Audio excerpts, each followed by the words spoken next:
Halo adik-adik sekolah minggu sekalian. Salam jumpa kembali bagi kita semua. Saat ini kita akan mendengarkan firman Tuhan. Untuk itu marilah kita berdoa.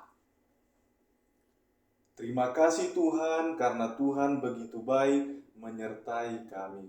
Berkati kami Tuhan, kami mau mendengarkan firman-Mu. Terima kasih Tuhan, dalam nama Yesus kami berdoa. Amin.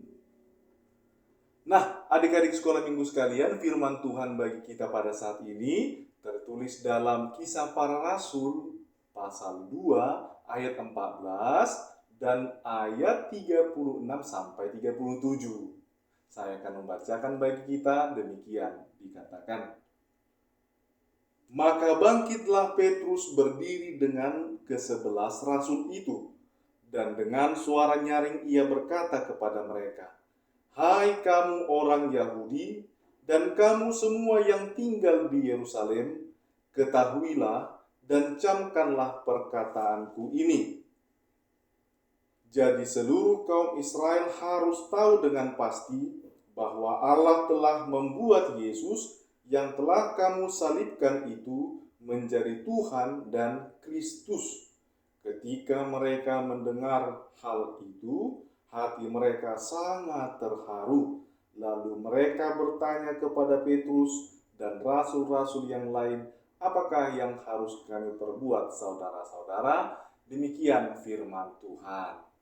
Nah, adik-adik sekolah minggu sekalian, tadi disebutkan dalam ayat Alkitab firman Tuhan bahwa ada 12 rasul yang bangkit berdiri di hadapan orang banyak di kota Yerusalem. Di kota apa? Yerusalem. Jadi ke-12 rasul. Rasul itu adalah murid-murid Tuhan Yesus yang pertama. Ada 12 rasul dikatakan di sini. Siapa-siapa aja itu? Simon Petrus, Andreas, Yakobus anak Zebedeus, Yohanes, Filipus, Bartolomeus, Matius, Thomas, Tadeus, Yakobus anak Alfeus, Simon orang Zelot, dan Yudas bukan. Yudas Iskariot telah mengkhianati Yesus dan akhirnya ia digantikan dengan Matias. Rasul Matias. Jadi ada 12 rasul yang bangkit berdiri di hadapan banyak orang di kota Yerusalem. Mereka berdiri karena mereka telah dinaungi oleh Roh Kudus atau Roh Tuhan. Pada saat itu adalah peristiwa Pentakosta. Namun cerita Pentakosta akan kita ceritakan berikutnya ya. Mereka, para rasul berdiri, telah dinaungi oleh Roh Tuhan, Roh Kudus turun atas mereka, dan mereka pun memiliki kekuatan yang luar biasa. Kekuatan yang luar biasa. Tapi ingat, kekuatan di sini bukan membuat mereka ototnya makin besar ya. Kekuatan di sini bukan membuat mereka kuat untuk berkelahi, bukan demikian. Kekuatan yang luar biasa karena Roh Kudus membuat para rasul menjadi berani untuk bersaksi. Tidak ragu-ragu, tidak malu-malu, tapi berani untuk bersaksi. Apa rupanya kesaksian dari para rasul? Nah, Petrus atau Simon Petrus yang menjadi perwakilan dari para rasul tadi, dengan suara nyaring ia bersaksi di hadapan banyak orang. Inti dari kesaksian mereka, inti dari yang dikatakan Rasul Petrus adalah bahwa Yesus yang kamu salibkan itu, dialah Tuhan dan Kristus. Hai orang-orang Yahudi dan orang-orang kota Yerusalem, Yesus yang kamu salibkan itu adalah Tuhan dan Kristus. Itu inti atau penekanan dari kesaksian para rasul atau yang dikatakan Rasul Petrus. Itu inti kesaksian mereka. Pada akhirnya ternyata Kesaksian dari Rasul Petrus itu membuat banyak orang di situ menjadi terkagum dan terharu. Mereka terharu. Karena apa? Karena mereka sadar bahwa kesaksian dari Rasul itu adalah benar adanya. Mereka yang menyalibkan Yesus menyuarakan, salibkan dia, salibkan dia. Tapi Tuhan telah memilih Yesus menjadi Tuhan dan Kristus. Kalau dikatakan Tuhan adalah bahwa Yesus itu yang patut disembah dan dipuji. Kristus itu adalah juru selamat kita. Yesus adalah juru selamat kita. Itu tadi penekanan dari Rasul Petrus dan membuat banyak orang menjadi terharu. Pada akhirnya mereka mengakui dosa, mereka menyesali perbuatan-perbuatan yang tidak baik, dan mereka pun bertobat, ingin bertobat. Itu sebabnya mereka mengatakan, wahai para rasul sekalian, apakah yang harus kami perbuat supaya menunjukkan pertobatan mereka, kesungguhan hati mereka. Itu tadi cerita Alkitab, firman Tuhan. Datang Roh Kudus, para rasul menjadi berani bersaksi, Yesus Kristus adalah Tuhan dan Kristus, dan kemudian orang-orang pun menjadi bertobat terharu oleh karena kesaksian para rasul tadi. Itulah tadi adik-adik sekolah minggu sekalian, cerita Alkitab yang baru kita bacakan, yang baru tadi dibacakan. Lantas, apakah pesan yang bisa kita dapatkan dari cerita Alkitab firman Tuhan tadi? Nah, yang pertama adalah jadilah anak-anak yang berani bersaksi. Jadilah anak-anak yang berani bersaksi. Bersaksi atas iman kepercayaannya. Bersaksi bahwa Yesus adalah Tuhan dan Kristus ataupun juru selamat baginya.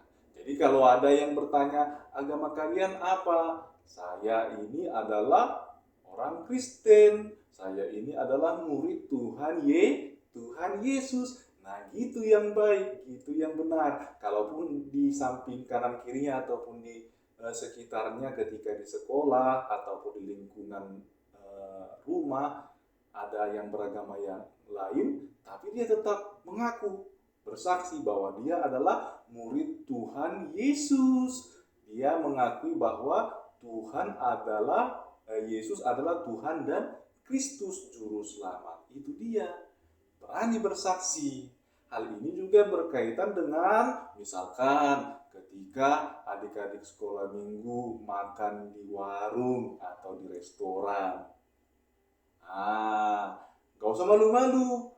Ketika sebelum makan, berdoa dulu. Lipat tangannya, tutup matanya, tundukkan kepalanya, lalu berdoa. Tunjukkan bahwa kalian itu adik-adik sekolah minggu yang benar-benar murid Tuhan Yesus, orang Kristen, berdoa sebelum makan. Gak usah malu-malu, gak usah minder ditengok orang. Gak perlu seperti itu. Tapi yang perlu adalah kalian di saat mau makan, dilihat Tuhan. Apakah benar adik-adik sekolah minggu itu murid Tuhan Yesus yang mau bersaksi, yang mau menunjukkan imannya di hadapan Tuhan dan orang lain. Itu dia. Kalau Simon Petrus di sini berani dia bersaksi. Di hadapan banyak orang sekalipun, dia berani untuk menunjukkan bahwa dia percaya pada Tuhan Yesus dan dia adalah murid Tuhan Yesus. Termasuk juga ya ketika di sekolah disuruh buat doa, ya tunjukkanlah kalian adalah murid Tuhan Yesus yang mau bersedia dan berani berdoa walaupun di depan banyak orang. Termasuk juga di ibadah sekolah minggu ya, di saat untuk berdoa syafaat ataupun mengumpulkan persembahan ataupun misalnya maju untuk mengucapkan ayat hafalan. Dipersiapkan dulu kesaksiannya, firman Tuhan ataupun ayat Alkitab hafalannya, baru kemudian dengan berani maju ke depan bahwa inilah ayat hafalan tertulis di sini. Kenapa? Karena dia mau menunjukkan bahwa dia adalah murid Tuhan Yesus, bersaksi atas iman kepercayaannya. Itu yang pertama. Pesan yang kedua adalah senantiasa merenungkan kasih setia Tuhan. Senantiasa merenungkan kasih setia Tuhan. Minggu hari ini adalah Minggu Misericordias Domini, yang artinya bumi penuh dengan kasih setia Tuhan. Di sini ditunjukkan begitu besar kasih setia Tuhan itu, yang mana satu, yaitu tadi dikatakan bahwa Yesus yang kamu salibkan itu, dia adalah Tuhan dan Kristus.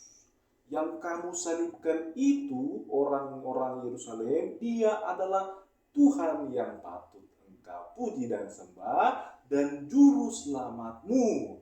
Artinya, walaupun memang sebelumnya engkau berdosa terhadap Tuhan Yesus, namun dialah Tuhan yang patut disembah dan juru selamat. Masih diberikan waktu dan kesempatan untuk bertobat dan diberikan pengampunan. Itu dia begitu besar kasih setia Tuhan. Salibkan dia. Namun Tuhan Yesus tetap menyayangi orang-orang yang menyalibkan dia. Demikian kasih setia Tuhan yang besar.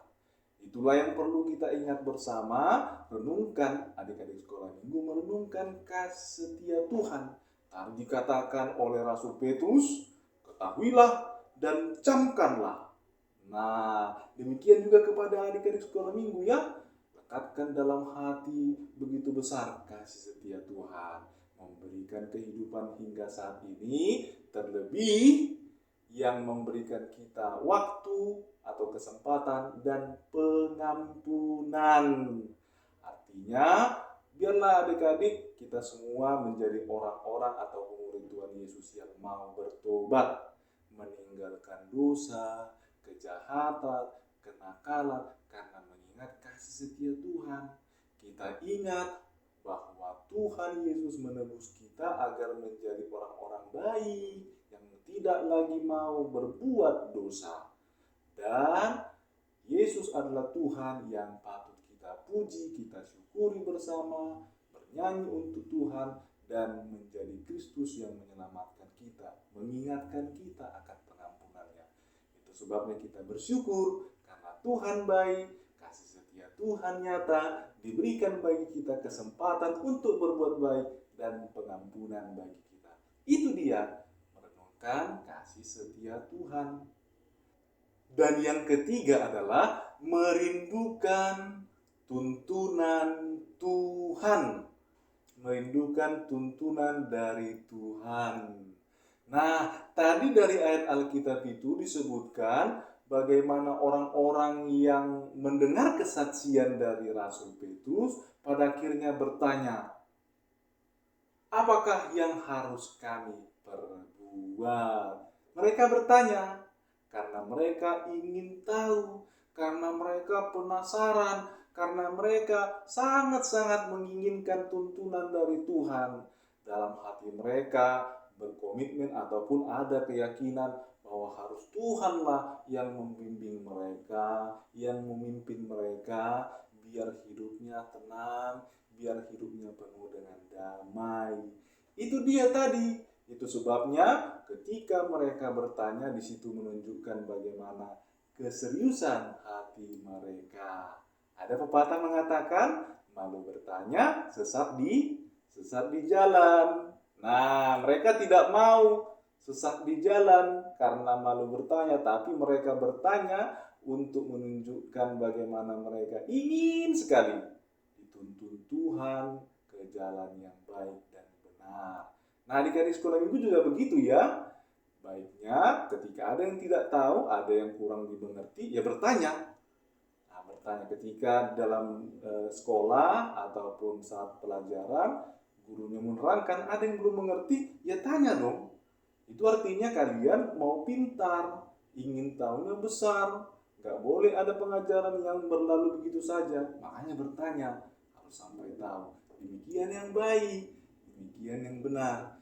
Begitupun juga yang ditunjukkan di sini, Mereka tidak mau waktu itu terbuang begitu saja, kesempatan untuk bertobat berlalu begitu saja. Mereka ingin pintar di hadapan Tuhan. Pintar yang bagaimana? Pintar bersikap, pintar dalam hal berbuat baik, pintar dalam hal memuji Tuhan. Nah, baiknya kita demikian ya, senantiasa bertanya kepada Tuhan, yang mana mau kau kerjakan Tuhan? Tuhan, tuntunlah kami, dan permintaan lain sebagainya yang menunjukkan bahwa kita semua mau dipimpin oleh Tuhan. Demikianlah adik-adik sekolah minggu sekalian, cerita Alkitab firman Tuhan sekarang ini. Mudah-mudahan adik-adik sekolah minggu sekalian diberkati Tuhan untuk bisa bersaksi atas iman kepercayaannya dan kemudian merenungkan firman Tuhan senantiasa dan merindukan tuntunan dari Tuhan. Amin, kita berdoa. Terima kasih Tuhan, karena Tuhan begitu baik memberikan kami firman-Mu menjadi berita dalam kehidupan kami. Kuatkan kami Tuhan, agar kami mampu untuk memelihara firman-Mu dan mengerjakan kehendak-Mu dalam kehidupan kami. Dalam nama Yesus kami berdoa. Amin. Oke adik-adik sekolah minggu sekalian, sampai jumpa kembali pada kesempatan berikutnya. Bye-bye.